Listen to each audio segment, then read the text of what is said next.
minutes. Welcome back to Solid Boogie. Where Truth will always be told on the real deal. Thank you, brother. After a couple shots, a couple beers.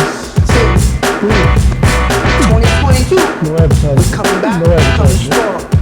We're coming strong, man. You see advertising with places? Safety Resource Solutions. That's it. The sponsors. So anyway, when we left off, it started off. Kitty said store. We're getting people saying, who's this guy's store? Because he does a lot of the promotion. He does a lot of stuff with Solid Boogie as far as getting it out there. And a lot of people that are following him are from the Bronx and people that he may know or know him or know people.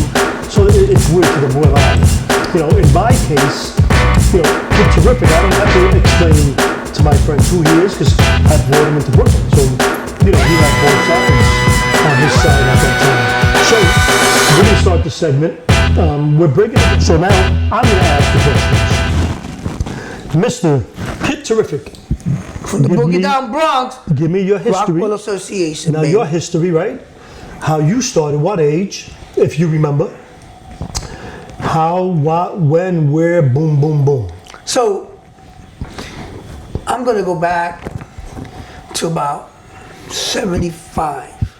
1975. Now, let's just, for 1 second. What year were you born? 66. So, in 75, you were 9 years old. I was 9 years old. That makes sense to you? Yeah. It does. It does. Okay. Because people be like... No, I was a rugrat. Right. I was living on Popham Avenue. My brothers were gangsters. What avenue? Popham Avenue. Popham. Off of University and Tremont. To the backside. On the back streets, Popham Avenue. I was a rugrat. Nothing to do with hip hop, nothing like that. I'm just saying. I'm gonna go from the beginning, right? So Popham Avenue, 75. Then we moved to University, and I think Blackout was in 76, correct? Blackout, yeah. No, 77. Oh, so then Blackout was 77. So yeah, so by 77 or 76, we were living on University Avenue in Tremont, in front of Junior High School 82. That was the Blackout. I was still a rugrat at that time, right? And then we moved to 204th Street, Manhattan. My brother died from the U.S. Marine Corps. Flew to Costa Rica, and I came back. Now we're talking 78. Because, let the people know, you're Puerto Rican and Costa Rican. And Costa Rican. 78 now. Now I'm living in Arthur Avenue and 188th Street. A few streets from Crotona Avenue. The Bronx. In the Bronx.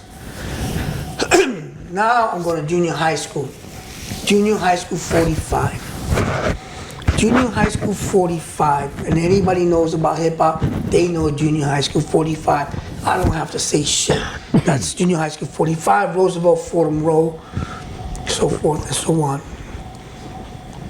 Junior high school 45 had roller skating. So that's when my roller skating started. Inside the school? At the school, yeah. So at the gymnasium? I want to say they did it like on Friday nights or something like that. At the gymnasium? At the gymnasium, right. Okay. And we would roller skate in the school. So I got me a pair of roller skates, and I was roller skating in the gymnasium, hooked up with some other cats, and we created Hell on Wheels. I remember Hell on Wheels. Hell I think on Wheels. Brooklyn also had Hell on Wheels. Fort Hamilton. We had a couple of guys out there. And So Fort Hamilton. we created Hell on Wheels. Hell on Wheels is nothing more but a bunch of thugs on roller skates. That's what we were. Nothing else. Now, is this when Skate Key was still it was popular? Skate Key? I didn't even know about Skate Key at the So it was time. before Skate Key. I'm not saying it wasn't there. It was there. I just didn't go there. Right. And so we started going to Spin Easy, which was on 204th Street. And so our colors was red and black. And in the back, HF, you came back, Yeah, brother. yeah. You came back, bro. You didn't even realize how you came back to red and black. basically, so our colors were red and black. I was the prez. I started it. We wear sweatsuits, right? In the back, we had Hell on Wheels, right? In the middle, we had a skate with a skull. That was our Who, logo. who invented that? Who made No, that? we just went. We went to the. And they had it, and you took the. We went to Fordham Row, and at the time they were doing all kinds of iron-ons back then in those days. So we did the English letters with the Hell on Wheels. The old English letters. Yeah, and then we found a logo. It was a skull with a skate. That's crazy. Because skating was big at the time. We're talking 78, right? But skating was big at the time. So we found that logo, we threw it in there. My warlord, Blaze, rest in peace. You had a warlord? I had a warlord. So it was Blaze, right? And everybody had to fight. So that's the way you got into the Hell on Wheels. Just to put fucking 8 wheels on your shoes. This is 78. I was what? I was 10, 11, 12 years old. I was 12 years old. And we would go to Spin Easy and we would make a wreck of Spin Easy. And then we started going to different clubs, different roller skating. From Spin Easy, then we went to Skate Key. We went to, down on in the South Bronx roller skating ring. We went to Brooklyn. Brooklyn had Brooklyn, USA. They had USA Town, something like that. You had USA, you had Fort Hamilton, Greenpoint Skating Rink, So we would, Empire.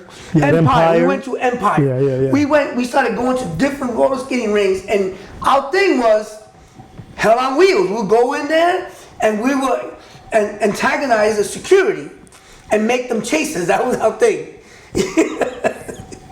It was crazy. Thugs. But remember, there was a lot of music. They had DJs at the time. So we used to dance in roller skates too. Well, in the middle was the dancing. That's when you go, and do your spins, and you go low, you go up, We had all kinds of moves, And then we had guys that did flips. So we got big for a minute, for like a minute. And then it started dying out, right? Roller skating started dying out. And hip hop, and I'm gonna say we went from winter to summer.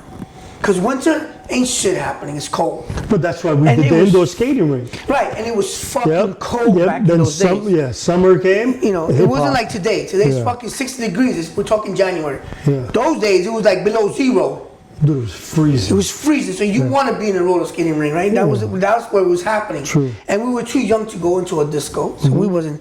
I'm talking. I was 12 years old, So I couldn't get. There was no way I was gonna go into a disco. And in my mind at the time, I didn't want to go into a disco. I was happy just roller skating. So But you weren't introduced to it. You didn't know about discos, really. Right? Yeah. It wasn't your world. It wasn't. And so then the block parties started happening because it warmed up. And we didn't go to the discos, to the roller skating rink because it was hot. The air conditioning sucked. So we went hanging out to these block parties and we started going to the jams. And so what we did at the time was we started imitating roller skating. Now, the robot was already out. That was an old dance already. So all we did was combine the robot to gliding and it attracted attention. Rico, just like what he said, the robot was already out, right? Like Michael Jackson really made it big. All the dances that we've probably done up until today started in the 20s and 30s. They never got the publicity. Because there's footage that you guys can Google and see steps, head spins, back spins, knee spins, glides, moonwalking from the 1930s, 40s, and 50s. So I just got to give credit to the historians, or not the historians, the originals that started that, but they didn't get the credit for it because it didn't become famous. But what I'm going to say, that wasn't hip hop.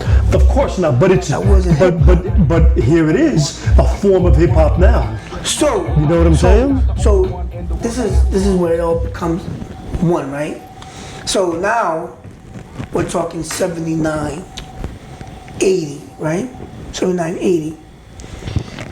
I started dancing. I started going to the parks, and it can be very violent, And Hells on Wheels had broken up.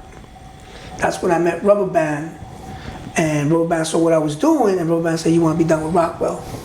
At the time, Rockwell was 2 divisions. That skating division? No, they had the breakdance division, and they had the Electric Boogie division. But what did he bring you in as? Electric Boogie. You were already boogieing while you were skating? No, I'm saying skating had died out. Okay. So we wasn't really skating no more. But you were already boogieing. So we started doing the robot. It wasn't called boogie at the time. It was called glide. You know, and a lot of people were just gliding. And like I said, a lot of times we were just imitating roller skating. And then we throw a little robot into it. And that little glide with the little robot would create circles. And we were actually stealing the circles from the rockers, from the up rock and the break dancers at the time. Because we were the new thing. That was already old and back in 1979. That was old shit. We were the new shit. So people started circling around us, you know, and so we started, you know, got that attention.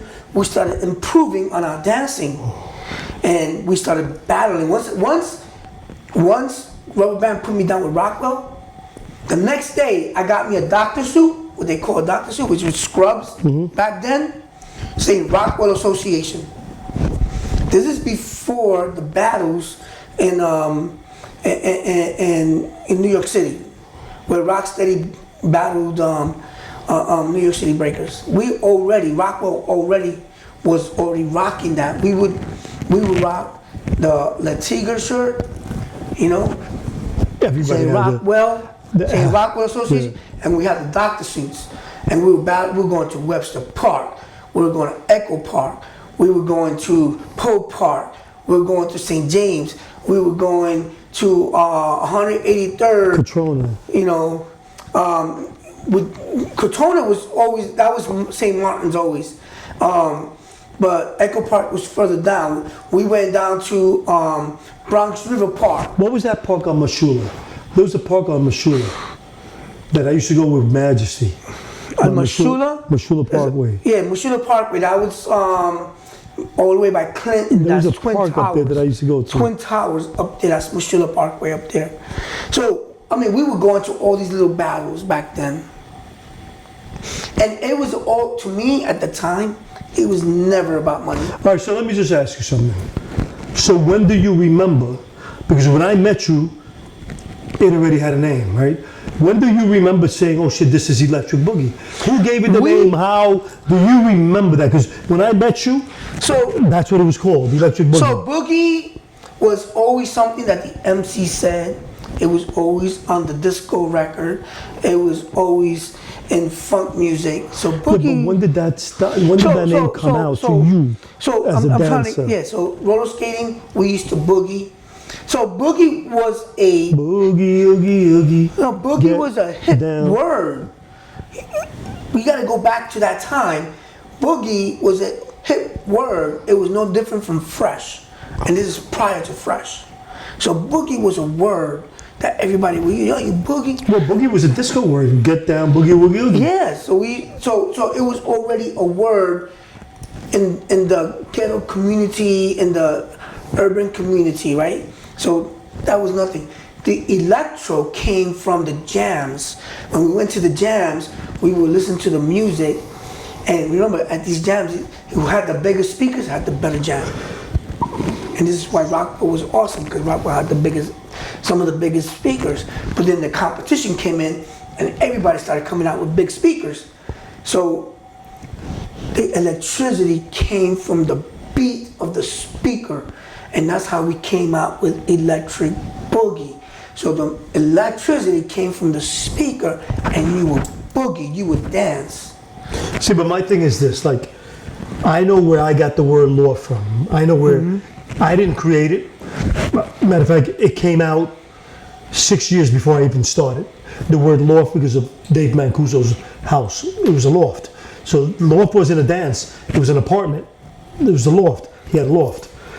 But when do you remember, and do you remember who said, yo, this style that we're doing now, it's Electric Boogie? It didn't go down that way. I know, so how did it happen? It never went down with somebody said, yo, this is the Electric Boogie. So how did it get the name? So how did the name Fresh came out? How did the name Def? Everybody used to say, yo, that's Def. You remember that? Right, but So- Electric Boogie's a different thing, dude. Hold up. So electric, again, everybody's just saying the electricity from the music, and we would boogie. And it just became a word. Who came out with that word is the same person that came out with Def, who came out with Fresh, who came out with Hip, who came out with Hop. Like, you can't pinpoint one person. It was, we were coming up with our own vocabulary. But do you remember, was it the first time you said, yeah, I'm an electric boogie dancer? Because when I met you, that's what you told me it was. So, boogie was always a dance. So if you watch my video, when I went to Europe, I say the same thing I'm saying today. That the electric came from the electric of the speakers, of the music. That was the electric. And the boogie was always the dance. It was a dance when you roller skated, it was dance when you disco, and it was dance when you did hip hop. Right? So it went through many eras. Boogie goes back to the 20s if you really want to go that far. But that wasn't hip hop. I always said, what is hip hop? Hip hop was that DJ in that park with that MC rapping on the mic with that crowd making a circle with that dancer breaking in that circle and that kid doing the electric boogie. That was hip hop birth. Prior to that, there was no hip hop. It was whatever the hell you called it. Whatever you called it in the West, whatever you called it in the South, whatever you called it in the North. Hip hop was born in the Bronx, point blank. Where we got the influences, we got it from everywhere, not just one place. And we got it from all different types of cultures. Because I learned electric boogie by doing magic, by doing mime, watching Marcel, watching Shields and Arnell, watching Jackson, Soul Train, Michael Jackson. Michael Jackson was on Soul Train. So it was watching Soul Train, watching the rerun. The rerun, yeah, rerun. You know, watching just people. Gong Show, I remember seeing the Gong Show. You name it, we did it. Like, one time you always told me, like, I taught you, how do I do this electric boogie? I said, yo, change the tire. That's electric boogie right there. No, let's give it really good. I said, how could I improve?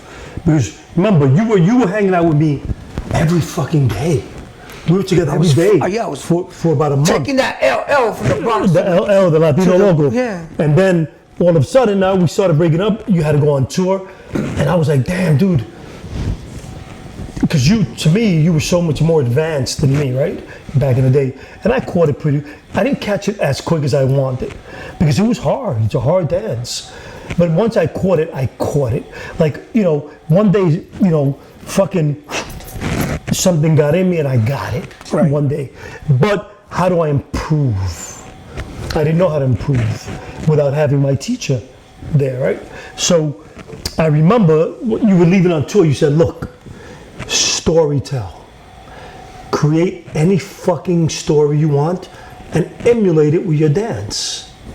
And I was like, what the fuck? You said, okay, this was the first time we were sitting on Bushwick Avenue and you said, look, Store, do me a favor, ready? We should smoke weed. And the weed made us geniuses, right? We became dance geniuses. Yep. I remember smoking, sitting there, and I looked at you and said, okay, Store, do me a favor, get up. Make believe you're gonna get in your car, and you told me, get in your car, sit down, turn it on, drive it. Drive 1 block. Boom. You hear your tire, it bursted. Get out your fucking car, fix your tire.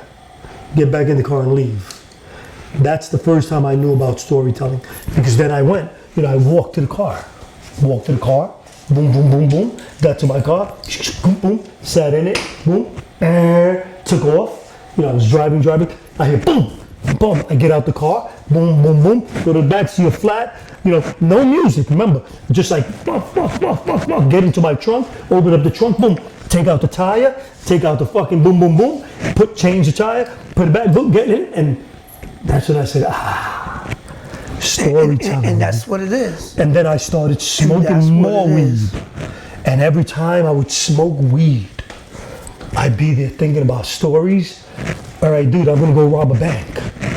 You know what I'm saying? I'm gonna go fly. I'm gonna, dude. And then I started doing everything, So emulating everything, if and you that's want- how I got better. If you want to look at some of the best electric boogie dancers, right? You got guys that call themselves poppers or whatever, and if you look at them, they're awesome. I'm not taking nothing away from them. They're super awesome, but they make a bunch of moves, and their moves are cool. Cool. I like it. I look. I'm entertained. But the one that tells you a story is the one that you're gonna think and go, I won't forget that one. You'll forget 50 moves, but you will never forget a story. And tell me if I'm wrong. To me, there's two types of storytelling. There's the ones that are doing their own thing to any music that you go, wow, I get that.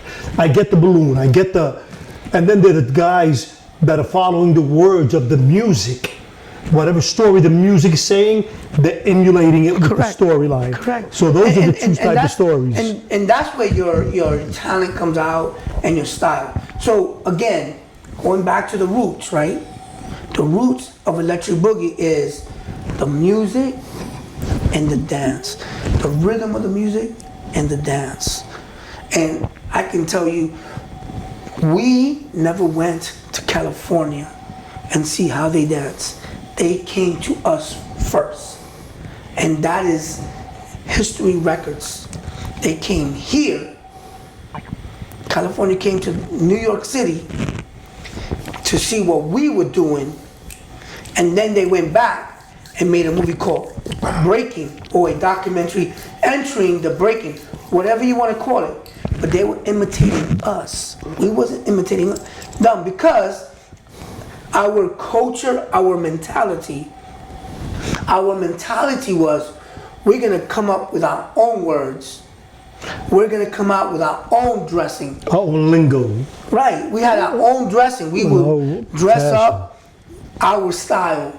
We would talk our style. We would rap our style. We would mix music our style. And we would dance our style. It wasn't that we saw them and we wanted to be like them. We were just creating. We would call ourselves at the time, like the 5%ers. They would say they were creators, they were gods, you know. And that was part of that culture that we were just creating at the time. Well, in fairness, At the time, we were just in creating. fairness, there was no such thing as social media. Social media was that one motherfucker that went to his cousin's house in the Bronx over the summer and came back and brought that shit that he picked up in the Bronx. Social media was guys like me I went to the Roxy. You know, I went to Gotham's, I went to Ones, I went to Bonds, I went to the Loft, I went to the Garage. Whatever I picked up, I brought back to my neighborhood. We were the fucking. I was the iPhone in the motherfucking days. Right, and I agree know, with that. I agree yeah, with that. yeah, So, yeah. so we would go to the clubs. You know, the first club I went to, right, was probably a local club in the Bronx. Right, the Fever, the Disco Fever. My first club was And 54. I couldn't get into the Disco Fever. And They the won't Red let me Parrot. in. First of all, it was all black. Very little Puerto Ricans, very little whites. And I was young, underage. And mainly it was because I was underage. But I started dancing at the line because I wanted to get in there. Because I knew the music was getting down in there. The music was, they were boogieing in that motherfucker. And I wanted to get in there so I can boogie, right? And I was 14 at best. The security guard looked at me, he saw me dancing. He talked to Sal, he called Sal, said, yo Sal, I got a guy, he's out there dancing, he's fucking dope. Sal said, let him in. Tell them who Sal is. Sal's the owner of the Disco Fever. All right. They brought me in. The first thing they did was throw me on stage. I was probably one of the first Electric Boogie dancers on stage. No filming, nothing. I just went up there and I was just getting down because that's what I was doing at the time. And they loved me, and they loved me. And I can never forget. Anybody knows about what a soul clap is? They knew the real deal. You know what a soul clap is? If I remember, that's what they did for you to dance, right? No. Soul clap was anybody, any entertainer, and it was strictly a black thing. It was.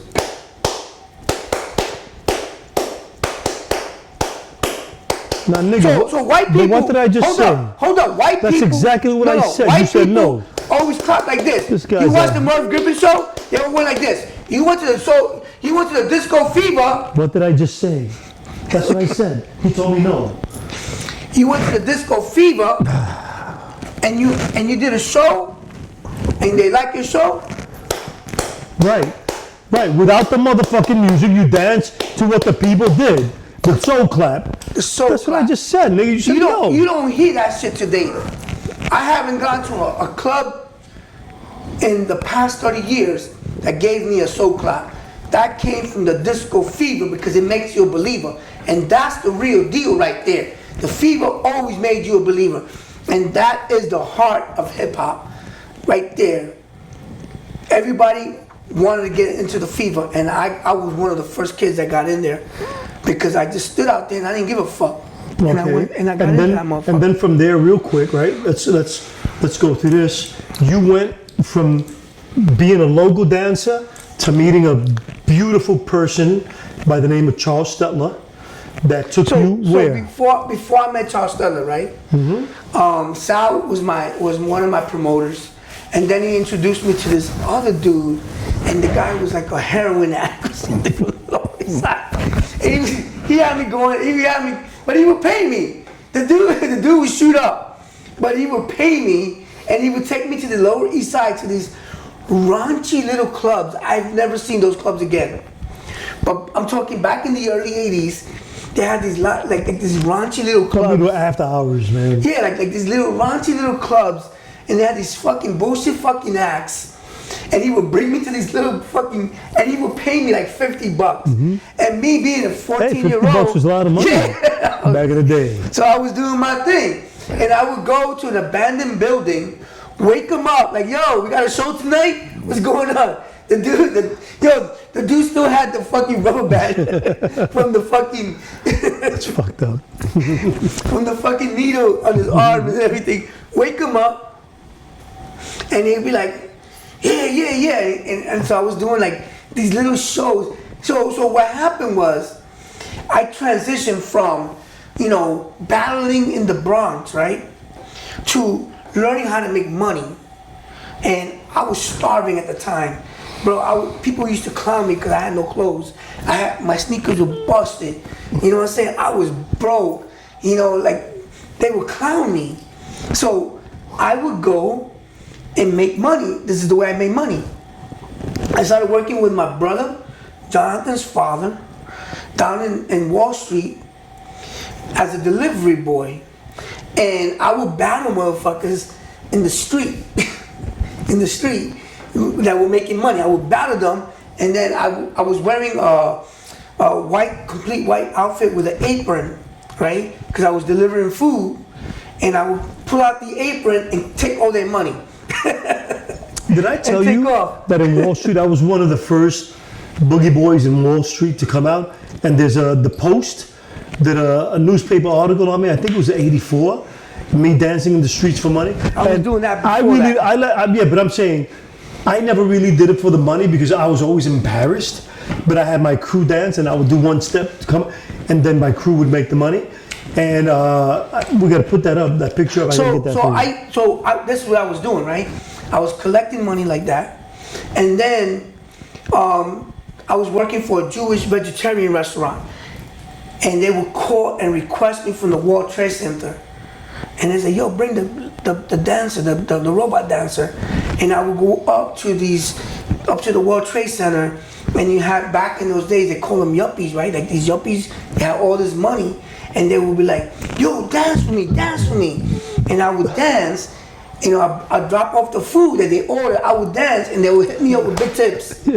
So I started learning how to make money. That was cool, that's cool. Right, I started learning how to make money. So I started learning how to make money with these promoters, these half-ass promoters.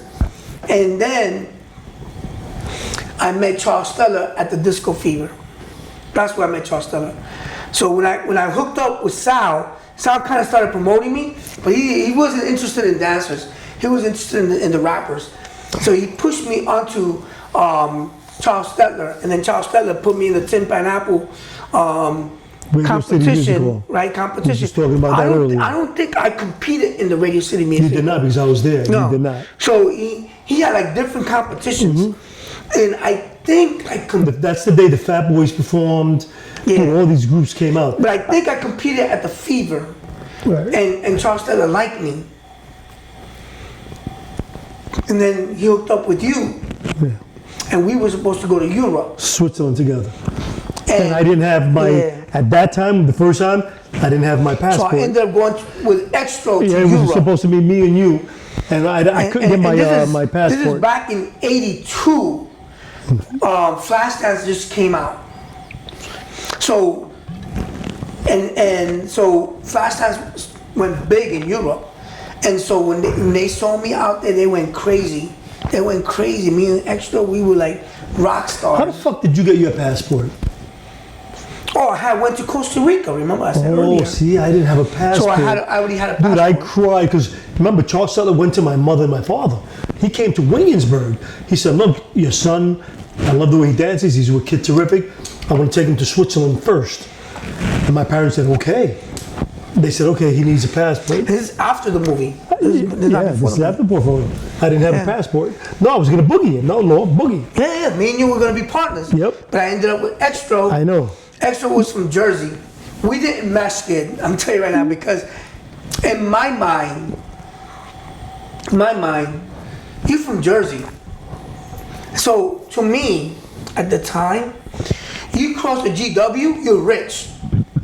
You got money. I came from the Bronx. Burned buildings, no money, broke as hell, right? I didn't have clean underwears. And this motherfucker coming from Jersey, breakdancing. And I looked at him like, yo, you whack. So me and Extra fought through the whole tour. We did not get along. Dude, I wish we would have done that We did not get along. Yo, I love Extra because I'm gonna tell you, he put up with a lot of bullshit with me because I was putting him down. Is he alive? Yeah, he's still alive. So why can't we interview him? Because he doesn't want to. Oh, you spoke to him? Yeah, I spoke to him plenty of times. He said one day he'll do it. But the bottom line is that I love Extra. Extra, he was the man, bro. Yo, we fought some British motherfuckers, you know what I'm saying? And we had some wild time. We had a great time in Switzerland, Austria, Germany, Spain. Yo, we were traveling, we were having a great time. But we always had that conflict because I'm like, fuck you in Passaic. You from Passaic. Like, what the fuck? That's not the Bronx. You know, that's not the Bronx. The Bronx is where it's at, bro. Yo, you know, and understand that hip hop at the time was very exclusive from the Bronx. It really was. Not that it was inclusive or exclusive. Inclusive. But you said exclusive. That's okay. Right. Inclusive. So we were like, it was a tight niche. Right. It really was. So if you weren't from the circle, you couldn't represent it. Right. So you wasn't representing it because. Right. You know, that's the way we were at the time because. That's the mentality we had. The mentality because we were all came from broken homes, man. Yeah. Like I came from a single mom with out of a family of 8, you know what I'm saying? You know, my brothers were gangsters, you know, we dealt with a lot of drugs. I mean, I got nothing, my life growing up was not that good. Breakdancing really opened the doors for me. It really did. And Charles Stetler was the one that put that platform for me. He probably robbed me blind, I don't know. But he still gave you a new leash on life. I made money. Well, not even that. He gave you a leash on life. I did make money. I'm not saying I didn't. Listen, they all robbed us. Dude, I was doing videos for $100. Please, bro. But the bottom line was that if you wasn't from the Bronx, you wasn't hip hop. You're outsider, and that's what we kind of looked at everybody from there. So that was the rubbing between me and Extra. Like you're not from the Bronx, bro. From Jersey, like fuck you. But I'm stuck with you, so we're gonna have to perform. So, and we did. Make it what it is. And we made it happen. And then from there, I was called. Actually, we were having that conversation earlier. It was Linda Carter, right? Linda Carter? No, not Linda Carter. No. Linda Ronstadt. Linda Ronstadt. Charles Stetler's. Linda Carter's Wonder Woman. Yeah. I still love her. But no more drinks for him.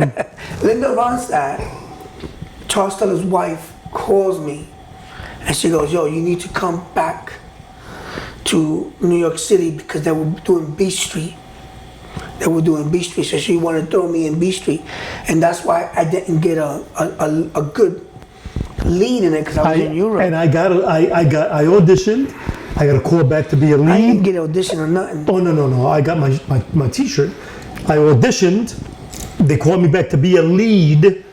And then that's when me and Majesty, we were with a band that was going to take us on tour.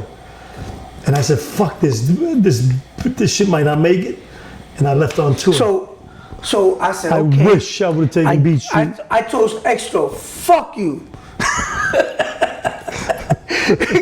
I wasn't getting along with him anyway. Like, fuck you. Yo, her promoter called me, I'm out of here. I jumped on a plane, came back to New York, went to B Street, and I became like, what do you call that? There's people in the background? Extra.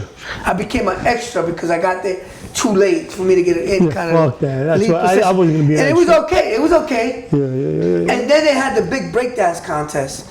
So they threw me in the big breakdance contest, but I had no partner at the time. But that time, I looked you up, and you went to Puerto Rico, and you took off for something. So I had no partner at the time. Like, fuck. I was gone. So I went on the New York big breakdance contest by myself, and I competed against everybody because I had that attitude. Like, I didn't give a fuck. Man, you were that nice, nigga. So I went in there, You were nice. and I fucking did my thing, and I got my little clips. That was it. I didn't win because, you know, who was it that won? I don't know. Dynamic Rockers. I was on tour. The Dynamic Rockers won that. The Dynamic Rockers, they beat Rocksteady and they beat everybody else. They took it. So I got my clip. From that point, I ended up hooking up with Short Circuit. Short Circuit say, yo, I got a tour. Let's go to South America. I talked to my agent. Agent say, no problem, I'll hook it up. They hooked me up, and I went to South America with Hector Lavoe. I toured South America with Hector Lavoe with opening act. From there, we came back to New York, right? Came back to New York, that's when I hooked up with Dominatrix. I started touring with Dominatrix. Dominatrix at the time was a hit song. That Music Sleeps Tonight. Yeah, it was a club. It was a club mix. And so I toured with her all over New York City, upstate New York, Long Island, and then the tour ended. Things slowed down for me. I called my buddy Mike Frost in California. I said, at the time, Breaking came out and all that, and you know, we saw it, bro. Like, I'm not taking nothing away from them. Like, they were nice. And I'm like, yo, Mike, I gotta go to California. I gotta learn their style. That Boogaloo Shrimp was nice. Yeah. So I flew out to California. I went out there. I learned a whole nother fucking culture that I never knew. Like, I never knew what Chicanos were. I got schooled in a whole nother gang world that I never knew. I was out there for a while. I battled a few cats out there, and it kind of like died out. I went to school. I got my associate's degree as an automotive diesel repair mechanic. I opened up a garage. I did my own thing. And that was the demise of your dancing? No, it wasn't the demise. It was just like, it wasn't making money. Right, it had faded out. So the way I knew it wasn't making money was I met up with those. There was a club in Hollywood, Sunset Boulevard, that I went to consistently at the time. I met up with those, Africa Bombada. They had like a Zulu Nation jam there. And I met up with those, And that's when those told me, yo, Buck 4 and Kuriaki died. I'm like, what? Yeah, he told me the story. Yo, they killed each other, blah, blah, blah. You know, he kind of told me the drama behind that. To this day, I still don't believe how that went down. Because growing up over in Crotona, hanging out with Rockwell, knowing Buck 4, knowing Flex, knowing Kuriaki, and it wasn't that, I was never down with Rocksteady, but I knew them. So I used to go to the basement and hang out with them here and there, you know? But the drug game made a lot of enemies. No, and I get it. I heard different stories, so And I get it. I won't talk on it, but. And I get it. But that's like me and you but it was like trying to open up on the same block. Two brothers. Don't matter. Two brothers. These guys slept together, you know, in the same house. They went through thick and thin. They ate together. Thick and thin. Their moms knew each other. Like, how can they bring it to that level? Money. It was beyond me. Money. And maybe, you know, there's so many stories behind this, and I'm not one to, but those broke it down to me. I was like, that was when I said, you know, hip hop died to me at that point. I'm like, breakdancing died, everything died at that point, because if these two people are willing to go to that point, and it was over drugs, right? Because drugs was rapid at the time, right? I'm like, it's dead. Not only rapid, there was a lot of us that got hooked. I mean, look at Frosty. Look at Frosty Freeze. I get it. But a lot of guys died. But you know, it was. The way they ended up both dying, it was just beyond. For me, knowing them as a kid, growing up with them, knowing them, you know, it was unacceptable. Like, it's got to be something else involved to me. So when those told me that, that was the point where I say it all died to me, and I'm like, fuck that, you know. I'm making money doing my thing, you know, fixing cars, garage, this and that. And after a few earthquakes and a crazy broad, you know, I decided to come back to New York. I joined the fire department. 9/11 happened. I joined the fire department. I became a firefighter. I kind of died out. Again, I was in California. Bro, I battled a bunch of California guys. I battled motherfuckers in LA. I battled motherfuckers in San Francisco. I battled motherfuckers in San Jose. I battled motherfuckers in Sacramento. I was all over the place. At that time, this is late 80s. At that time, these cats had nothing on me. Like, they were nice, but they had nothing on me, because what I was doing was totally different from what they were doing. They were still doing this. Boom, bop, bop. But I was fucking going.